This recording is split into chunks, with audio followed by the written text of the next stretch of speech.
제가 검단에 온 이후로 토론회를 무엇을 제일 먼저 해야 될까 고민을 했는데요. 뭐 여러 가지가 많이 있지만 가장 첫 번째로 했던 토론회는 수도권 메리츠 관련된 내용입니다. 우리 검단에서는 이 수도권 메리츠를 빼고는 우리 검단의 미래를 이야기할 수가 없습니다.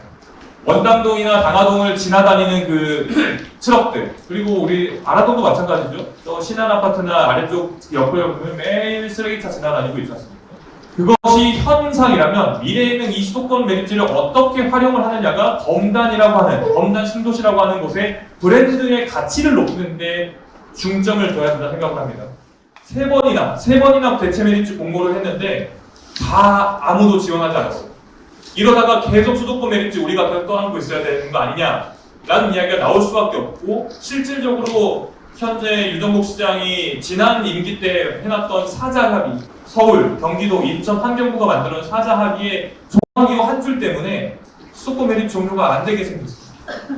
그래서 이러면 안 된다. 빠르게 대체 메리츠를 조성을 하고 그쪽으로 수도권 메리츠가 가게 만들어야 된다라고 해서 김교웅 의원, 이용우 의원과 함께 긴급하게 3차 공모가 실패한 이후에 만든 토론회입니다. 거기에 더 나아가서 수도권 메리츠에 다양한 이해관계자들이 있습니다. 물론 수도권 메리츠 안에서 일하시는 분들도 있을 것이고, 수도권 메리츠가 있음으로 인해서 혜택 보는 분들도 있고, 혜택을 받아야 되는데 못 받는 분도 있고, 여러 이해관계자들이 많은데요. 그분들의 이야기를 다 꼼꼼하게 듣고 있습니다.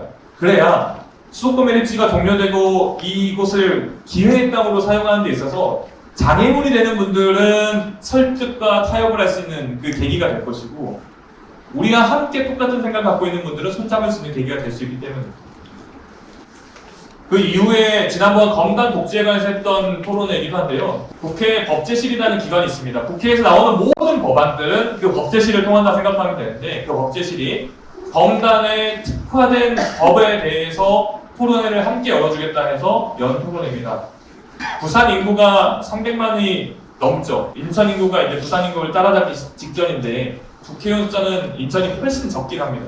그만큼 인천 국회의원이 똘똘 뭉쳐야 된다는 생각들을 다들 가지고 있어서 여야 할 것 없이 이 중간 없는 인천 발전이라는 주제를 가지고 계속 토론회를 지금도 진행 중입니다. 여기에서 나왔던 이야기 중에 하나가 인천 고등법원입니다. 광주 고등법원, 뭐 각 지금 광역자치단체 고등법원이 있는데 우리는 아직도 고등법원이 없었습니다. 그런데 얼마 전에 법안을 같이 합치면서 통과를 시켰고, 인천 여야의 정치인들이 주도해서 고등법원을 설치하는 법안을 통과시켰습니다. 우리 동네에는 이제 인천지법과 인천지청, 검찰과 법원이 함께 들어오는 거 다 알고 계시죠? 국회의원의 제1임무는 입법입니다. 입법부의 헌법기관으로서 좋은 법안을 만들어야 되는데, 앞에 지금까지 설명드렸던 걸 토대로 제가 법안을 제일 먼저 첫 번째 1호 법안을 어디를 위한 법안을 만들었겠습니까? 당연히 검단을 위한 법안을 발의를 했습니다. 검단부를 출범하는 데 있어서 여러 가지 법적으로 미비된 지점이 너무 많았습니다. 기준은 과연 검단부가 충분한 예산을 가지고 출발할 수 있는가였습니다. 통합되는 지방자치단체는 나라에서 지원해줄 수 있는 근거가 있어요. 예산을 지원해주는 근거. 그런데 신설되는, 새로 만들어지는 지방자치단체에는 지원해줄 수 있는 근거가 없다고 지원을 못해주겠답니다.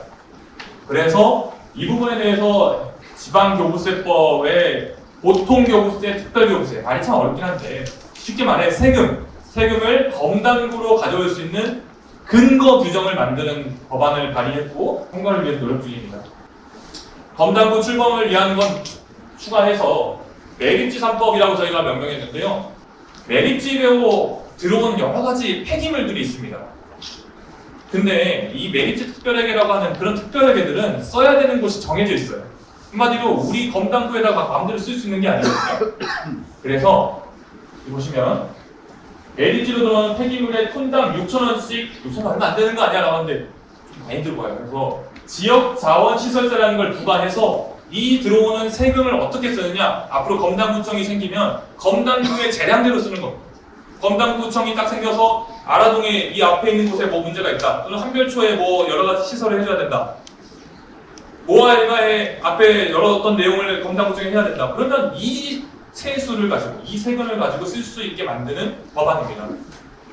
이 사진이 마전동에서 찍힌 겁니다. 우리 검단에 있는 마전동에서. 이 좀 경악할 만한 일이죠. 여러 언론에서도 많이 나왔어요. 중앙 언론에서도 많이 나왔고, 근데 이게 마전동 거라더라고요. 그래서 근데 이거 처벌해야 되는 거 아니냐? 어떻게 대한민국 2024년, 2025년에 이런 상황이 벌어질 수 있느냐? 처벌해야 된다 했는데 처벌 규정이 없답니다. 이건 좀 많이 아니잖아요. 그래서 처벌하는 규정을 만들어서 우리 처벌법을 발의했고요. 2024년에 오물풍선 두둥실 떠다니는 거 보신 분 많이 있을 겁니다. 이게 우리랑 관련이 무슨 관련이 있냐? 근데 인천에도 많이 떨어졌습니다. 인천에서 이 풍선이 두둥실 오다가 떨어져서 또는 그 기폭 장치랑 같이 떨어져서 자동차가 손상되는 경우도 많고 집에 불난 경우도 많고. 그러면 이 사람들은 피해를 입은 분들은 어디에다가 보상을 요청해야 됩니까? 국가에 보상을 신청할 수밖에 없습니다. 그럴 수밖에 없어요. 그런데 국가에서는 우리가 그걸 보상해줄 근거가 규정이 없다. 해주고 싶다고 해도 근거 규정을 만들어달라 해서 오물풍선 피해 방지법의 보상 근거를 마련했었습니다. 1년에 국회의원에게 가장 큰 미션 중에 하나는 국정감사입니다. 제가 어느 상임위원회에 있는지 아시는 분들도 있을 텐데 제가 아까 말씀드린 행정안전위원회에 들어가 있습니다. 또 일 열심히 하라고 운영위원회라는 곳에 제가 배치가 돼가지고요. 두 개 상임위에서 열심히 상임위 활동을 하고 국정감사를 하는데 행정안전위원회가 담당하는 중앙부처는 행정안전부, 경찰, 소방 이렇게 대표적으로 이렇게 있습니다. 거기에 광역자치단체, 서울이나 경기도나 인천시나 이런 광역자치단체를 국정감사를 합니다. 올해 같은 경우는 서울, 경기, 경북, 부산, 제주 이렇게 제가 갔다 왔거든요. 이 국정감사에서 제가 제일 힘줘서 서울과 경기 가서 힘줘서 말한 게 뭐였겠습니까? 아까도 보셨겠지만 메리츠 문제입니다. 최대한 대체 메리츠 선정을 위해 노력하겠다. 그리고 지금 이렇게 교착 상태에 있고 사자 합의 자체가 너무나도 제대로 만들어지지 않은 것에 대해서 여러 의견들이 많은데 총리실 산하에 아예 전체를 총괄할 수 있는 기구를 만드는 것이 좋은 아이디어라 생각한다. 자기도 같이 힘을 보태겠다라는 대답을 직접 들었고요. 김동연 지사, 우리 수도권 LG대 또 당사자인 김동연 지사도 총리실 산하 전담 기구랑 이 아까 말씀하신 것을 포함한다는 것은 사자 합의의 그 독소 조항이 있으니 현 시점에서 다시 한번 사자 합의를 재검토하고 수도권 LG 종료를 하는 데 있어서 같이 힘을 모으겠다. 예전 이야기니까 난 몰라, 나는 그 쓰레기 보낼 거야 라고가 아니라 지금 시점에서 논의하자라는 방향의 대답들을 긍정적으로, 매우 긍정적으로 받아내어 왔습니다. 이거는 서구청, 이제 앞으로 이제 검단구청이 생길 때 관련된 이야기이기도 한데요. 여러분 지금 우리가 아직 서구니까 서구의 인구가 65만 명입니다. 자치구, 대한민국에 있는 자치구 중에 1, 2위를 다툽니다. 공무원 수는 그만큼 많을까요? 많지가 않아요. 공무원, 서구청에 있는 공무원 한 명당 상대하게 되는 우리 검단의 주민 수가 444명입니다. 다른 지역도 비슷한 거 아닙니다. 다른 지역은 200명대. 이게 결국에는 여러분들이 마주하게 되는 공무원들의 또는 행정 서비스의 질 하락이 됩니다.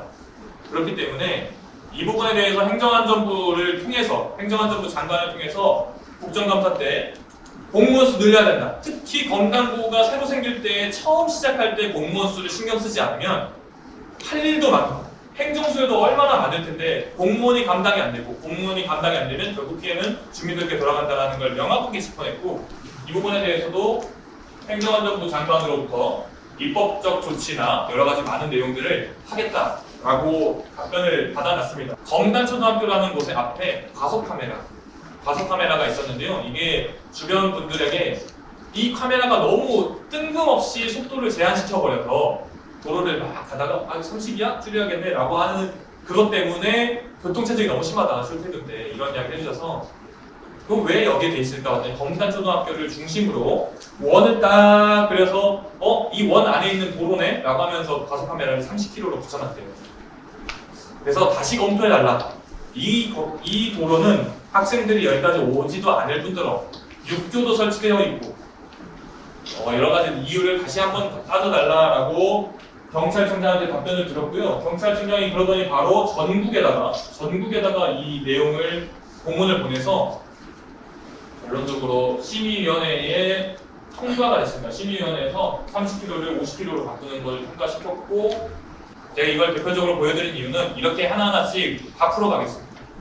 시청, 구청을 넘어서서 방금 보신 것처럼 경찰청이나 소방이나 또는 행안부를 통해서 해결해야 되는 민원들이 정말 많습니다. 하나하나 다 풀어나가겠다는 말씀을 드리겠습니다. 기후위기에 대해서 워낙 언론에서 많이 나오고 TV에서 많이 나오죠. 이 부분에 대해서 국정감사 때 책자를 하나, 정책 자료집을 하나 발간을 했는데요. 이거예요. 예를 들어서 검단에 비가 엄청 많이 왔습니다. 아르동이 침수가 만약에 됐어요. 침수가 되면 거기에 대해서 여러 가지 세금 들여가지고 보상도 해주고 복구도 해주고 해야 되잖아요. 이게 결국은 우리 여기 계신 분들의 세금이 안 쓰여도 될 곳에 쓰여야 되는 거거든요. 이렇게 하면 좀 더 와닿으시죠? 내가 낸 세금이 우리 지역은 괜찮은데 저기 저쪽 다른 동네에 뭐 수해가 있다고 해서 내가 낸 세금이 좀 더 다양하게 써야 되는데 그쪽으로 가게 되는 거예요. 이런 것에 대한 보고서입니다. 공무원들을 교육하는 국가 공무원 인재개발원이라는 곳이 있는데 강사진을 다 들여다봤더니 이번 정부 들어오고 나서 강사진들이 좀 많이 바뀌었어요.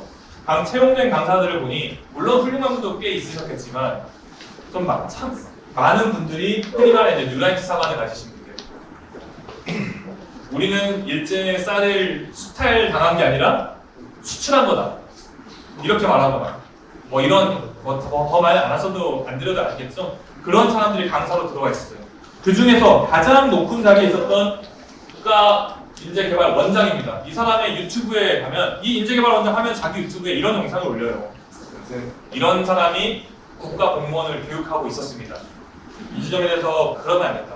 공무원은 정치하는 사람이야. 여야 따지고 진짜 100번 양보해서 싸울 수 있고 논쟁할 수 있지만 공무원은 그러면 안 된다. 공무원은 정확하게 중립을 가져야 된다라고 지적을 했고 얼마 전에 이 김치한 국가 공무원 인재개발원장이 스스로 사임했습니다. 그러면서 이것도 국정감사의 나름 하나의 성과로 보고 드립니다. 이 국정감사 우수원장 수상은 제가 자랑하려고 올린 게 아니라요. 이 상은 정말 진심으로 여기 계신 여러분들이 받으신 거라고 생각합니다. 여러분들이 뽑아주신 일꾼, 여러분들이 빌려주신 권한이 받은 상입니다. 이 국정감사 우수원상 받으면서 기뻤다기보다는 하나의 사명감을 더 가져야겠다는 생각을 했어요. 내년, 내후년에도 제가 일할 수 있는 기회가 있는 한 여러분들을 위해서 진짜 필요한 이야기. 검단 사람이 직접 국회에 가서 이야기할 수 없고 정부 다 찾아가서 지적할 수 없지만 저를 한 명 보내가지고 그 모든 것들을 지적하고 국가가 정상하고 검단을 위한 모든 것을 뭔가를 가져올 수 있는 그런 계기를 만들어내겠습니다. 자, 이제 중심이 되고 관심이 많은 의제만 몇 개 소개해드리고 그리고 이제 마무리하겠습니다. 5호선 관심 많으시죠? 이 5호선 사업 자체가 4차 국가철도망 계획의 본 궤도에 올라가 있었어야 되는데 올라가기가 어려워서 검토 사업으로까지 가는 것도 어려웠어요. 저 이걸 검토하자. 검토해서 괜찮으면 이거 정식 계획에 올리자. 가는 것도 어려웠습니다. 그래서 거기까지 가는 것도 정말 대단한 한 걸음이었어요. 검토 사업으로 가는 거예요. 근데 거기에서 멈출 수가 없잖아요. 진짜 우리는 본 사업 궤도에 올렸어야 되잖아요. 그래서 다 아시는 분들은 많이 아시겠지만 이번에 이 본 궤도에 정상적으로 올려놨습니다. 노선과 여러 가지 역사는 충분히 이 과정에서 논의하면 됩니다. 지금 중요한 건 이 사업이 무산돼서 공중분해되지 않아야 되는 게 첫 번째 과제였는데 일단 그 첫 번째 과제를 안정적으로 통과시켰고요. 대광위원장이라고 해서 이분이 참 중요한 분인데 이분이 여러 가지 의지를 좀 가져주고 움직여줘야 되는데 이분을 수면 아래에서 공식적으로 정말 많이 만났습니다. 검단에 계신 분들의 이야기를 정말 생생하게 전달했고 저는 그것이 어느 정도 통했기 때문에 이 지금 굴러가고 있다라고 생각합니다. 10년 후에 5호선도 뚫려 있고 GTX도 어느 정도 궤도에 올라서 완공을 앞두고 있고 그런 모습이 되기 위해서 여러 가지 행정 절차가 있는데 그 행정 절차 역시 절대로 다른 지역에 밀려서 못한다거나 다른 지역에 비해서 저평가당해서 못한다거나 그런 일이 없게 만들고 있습니다.